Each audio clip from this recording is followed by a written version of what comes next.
So flex and co-working has been around long enough now that as an investor, you've probably got it figured out, at least what traditional co-working or flex could look like for you. However, I think this year moving forward, especially if you own a portfolio of assets, you really need to start considering what flex means for particular buildings, right? Not just your new developments or redevelopments that are relatively large, so it's easy to have that conversation to put in a traditional operator or to do it yourself when you have that quantum of 2,000, 3,000 square meters to play with. I think this year moving forward, the term flex is really going to evolve to represent a number of different product offerings for your portfolio. So it's not just about what does co-working look like, and that in the most traditional form and sense of the word, like, okay, if I'm an owner and I need flex in the building, I'll put it out an RFP to the market and see which co-working operator would be interested in doing a partnership style deal agreement or taking a lease within our building. I think it's going to start meandering more, and it already has, into I can't do that for some of my other assets because they're not large enough, nor do I want that form of co-working in my building, or the market's getting a bit saturated right now. Meaning even if you had a building that could demand co-working of some form of flex, most operators already have one or two operations surrounding that vicinity and area, so it doesn't make sense to put another one in there because you'll just be in a hyper-competitive market. So what does that mean for you? I think when you look at your portfolio, there's four simple products to really consider, and I'm more than happy to help you with this. So please feel free to reach out, no matter how big or small you are as an investor or how much you've figured out or little. I'm more than happy to chat this out with you and figure it out for you. The first and foremost one that we've been seeing over the last few years is traditional co-working. Okay, 2-3 floors, 2,000, 3,000 square meters, you get good economies of scale of that site, and it's a largely commercial business, and you've seen traditional lease deals done, management agreements done, hybrid leases over the last 3-4 years, because landlords have been welcoming that into the building and trying to figure out, well, what else can we do with this product offering to act as a bit of a Trojan horse to serve our tenant needs as well, not just be an external business. So there's that, and if that's what you need for your building, that's a pretty easy route. Speak to your agents, figure out who would be interested in your asset, really look inward and figure out what kind of product you want in that building. Like, do you want it tailored to your own asset, or do you want someone to just chuck their brand in there to tick that flex box? Because that'll manipulate the type of deal you do and what you get out of your building.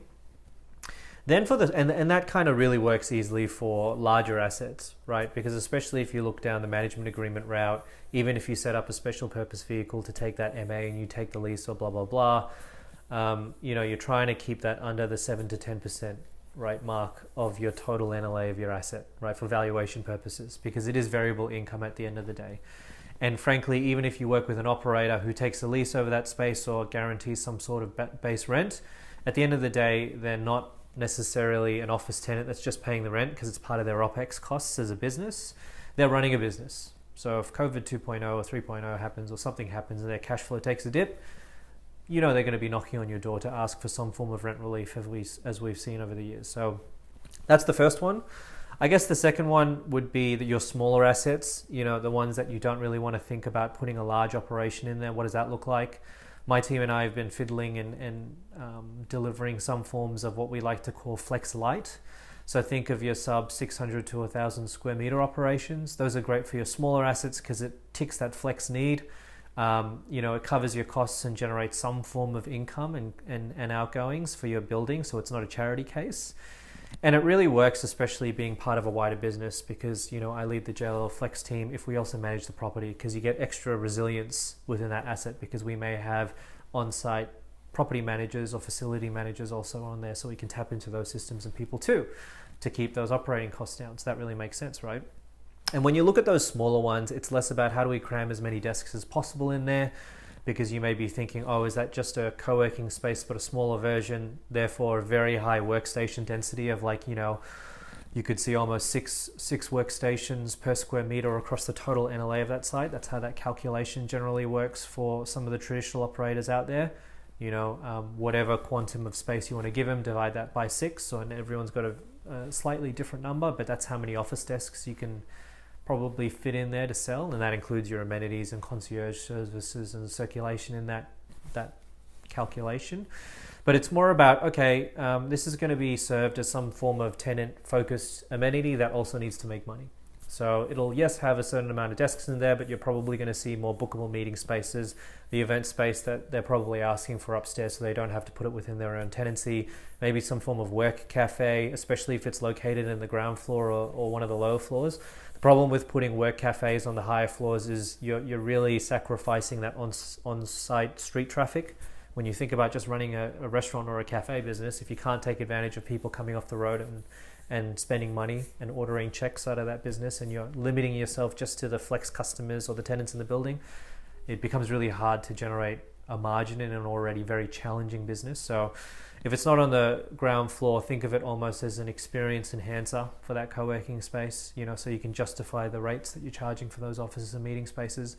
The smaller sites are going to look like that. So a mixture, but more of those tenant amenities. So even as an owner, when you think about the smaller ones, don't think you're probably going to get market rent or higher equivalent. You're going to need to allocate more space to said partner or operator in order to deliver that. And for players such as ourselves at the JLL Flex team, if we're managing a property, if we're doing already a bunch of other stuff for you within your building, it brings those operating costs down further and increases that resilience within that flex business. Right? It kind of makes sense. If you're not going to do this grand, massive thing and you want to do flex light, think, oh, we already in your building. Is JL already in your building? And we probably could put something pretty attractive for you that works for you as well and makes your building pretty sticky for those tenants.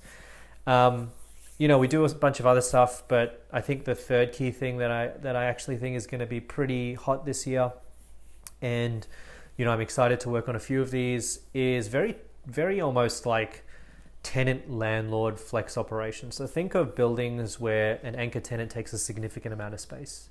Most of the time it could be government, it could be a bank, it could be a tech company, and they may have too much space because they leased a lot of it up pre-COVID or, as part of their experiment with return to work, and they may have overshot how much they needed.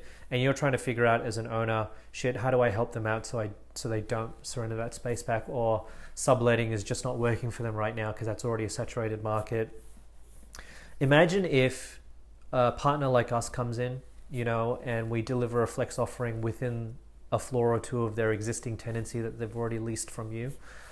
And we deliver some form of company branded flex operation, right? And deliver an experience there. So their employees can use it, their business partners can use it, their customers can use it.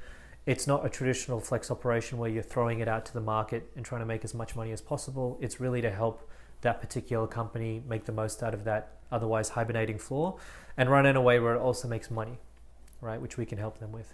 And the sweet spot here is it makes it stickier for you as an owner because they're not just sitting on a hibernating floor. They may be trying to sublet the 5 or 6 other floors they have, or the 2 or 3, but we're doing that with them. But it also means that if they actually get to the point where their return to work kicks off, this year or next, and they suddenly get a bunch of employees coming back, not only can they use them, but if they realize they need that space, we have the flexibility under a management style agreement to give it back to them, right? And we even, if we did have the capital to design the space fresh with them and with yourself, it could be a situation where everyone kind of comes to the party on that one because it helps everybody. We'd make the look and feel so that it feels like their existing tenancy. So if they do take over that space, even if it's within a 2-3 year period, it feels like it's not absorbing some random third-party flex operation. It's almost like, oh, this was kind of ours to begin with. And they may retain our experience-driven services or not, But we're also the type of partner that's not going to cry over spilt milk and go, hey, we needed 5 years out of this deal to make enough money out of these management fees to make it stack up. We'll be like, fine, take it. Because when you think about JLL Flex, don't think of us as a traditional operator, even though we can do all that stuff, and we've delivered some sites like that, where the lion's share of our fees is these flex management agreements and blah, blah, blah. As some of you who have worked with us know, if there's an opportunity for us to design or build a site or manage the construction, those fees that go to JLL, because it has to go somewhere, allows us to think about that business case holistically, even for flex, so we can do some pretty great deals if we can do that. Even if not, when you think about it, my team has a moral obligation to you as an investor and an owner.